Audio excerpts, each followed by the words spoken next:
తన ప్రాణాలే నీవని ధర్మేచగా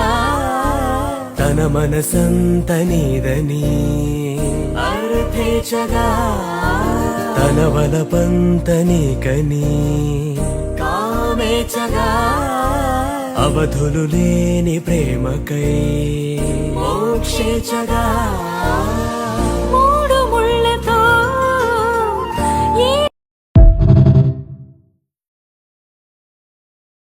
అగ్ని సాక్షిగా ఇద్దరు ఒకటిగా మారగా మరుపేలేని సంతకం పెళ్లి పుస్తకం మరు జన్మకి తొలి స్వాగతం పెళ్లి పుస్తకం